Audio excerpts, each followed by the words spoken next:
yung favorite saint po ng nanay ko, si Santa Cecilia. Habang lumalaki po ako, nakikita ko po yung larawan ni Saint Cecilia. Kasi yung nanay ko, according to my lola, mahilig siya po, pastor po siya, mahusay siyang umawit.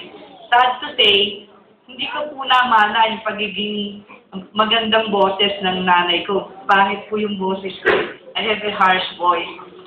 Pero nagpapasalamat po ako sa nanay ko. Bago po ako tuluyang magpahayag, ay mag-share po ako sa inyo sa book po ng Ephesians, chapter 1, verse 4 and 5. Ang sabi po dito, according as He had chosen us, Him before the foundation of the world, that we should be holy and without blame before Him in love.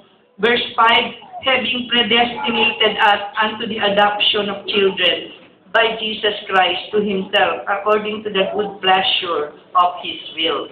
Ang ibig pong sabihin ito na tayo po ay mga human spirits po before the foundation of the earth.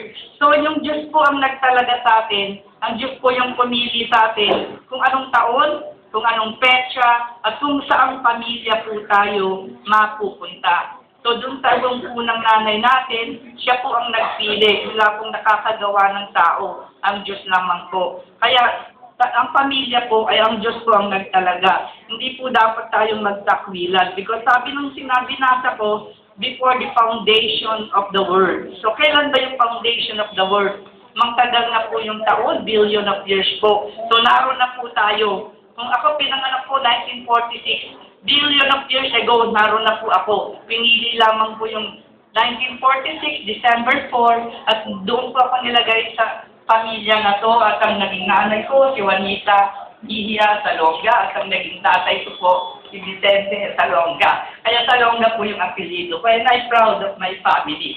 Ang pangalawa pong gusto ko pong ipagpasalamat, yung foundation po na binild po ng nanay ko sa amin, na naging sa pagmahal. Naalala ko po, kami pong magkakapatid, napakahaba po ng aming kulambo. Sama-sama po kami natutulog doon. Ayaw po ng nanay ko na magkahiwalay-hiwalay po kami.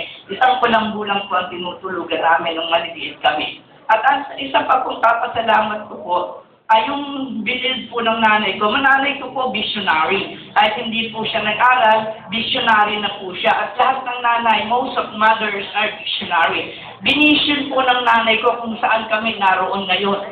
Kasi naalala ko po, nung maliliit pa po kami, yung lolo ko po, hindi po yung lolo ng Iya, yung lolo ko po sa Salonga side, si Lolo Apolonio po namin, ayaw na po kaming pag-aralin kasi hirap na hirap po yung nanay ko na maghanap buhay para po kami pag-aralin. Kaya ayaw na po niya kaming pag-aralin bilang babae. Kasi po sa bahay lang daw po talaga ang babae. Pero dahil visionary po yung nanay ko, at saka kahit hindi po nag-aral yung nanay ko, maganda po yung kanyang marketing strategy. Ang ibig ko po sabihin, ang lagi kong naririnig niya na pinagtatanggol niya po kasi sa aming lolo. Sabi niya, kahit mga babae ang anak ko, kasi parang merchandise, sabi niya.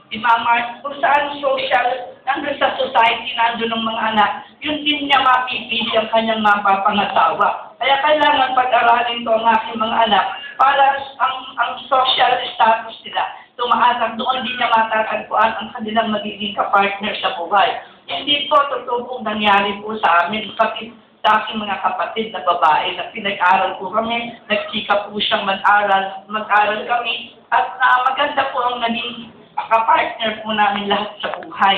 Kasi ayaw ng nanay ko na mga tambay lang po ang mapangasawa namin. Hindi yung nanay ko rin po, maging may prinsipyo po sa buhay.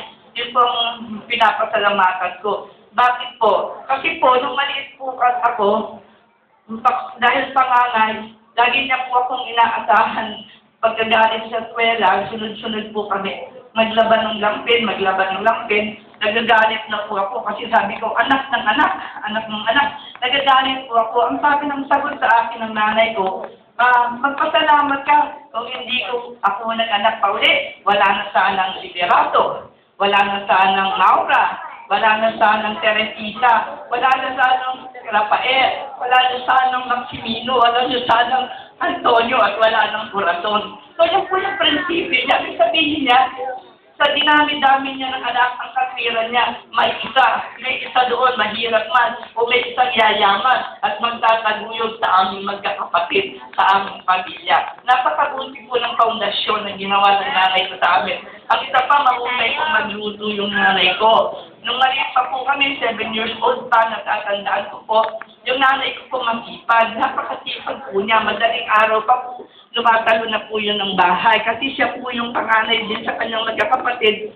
Magsasaka po yung lolo ko. Siya po yung nagme-merchant ng mga tanim po ng lolo ko. Iniiwanan niya po kami. Kaya at the early age of 7, natuto po akong magluto at ipagluto po yung mga kapatid ko. At hindi po nasayang. Kasi po, kaming lahat ng magkakapatid, lahat po mahusay na magluto. At naipamana ko rin po ito sa aking mga anak. Kahit puro lalaki po yung anak ko, hindi po ako yung katulad ng nanay pag birthday po ng anak, naasahan na, kayo na yung magluto. Hindi po, iniimbite na lang po ako ng aking mga anak, kahit mga lalaki sila, sa mga party po ng kanilang mga anak. Kasi sila mismo po mga mahuhusay pong magluto. Maraming po salamat sa nanay ko at mapasensya po siya. Marami po siyang pinagtiisan, marami po siyang hanap buhay na pinasok para po kami makatapos sa pag-aaral. At ang isa pa, tiniis niya po kaming malayo, nakatira po kami sa aking tita doon sa Davao. Masakit po sa nanay na malayo sa isang anak. Pero tiniis niya po yun kasi gusto niya po kaming makatapos sa pag-aaral. Maraming pong salamat, nanay. Alam ko nasa langit ka, nakapiling na ng ama na nasa langit. Yan po, maraming pong salamat. Thank you.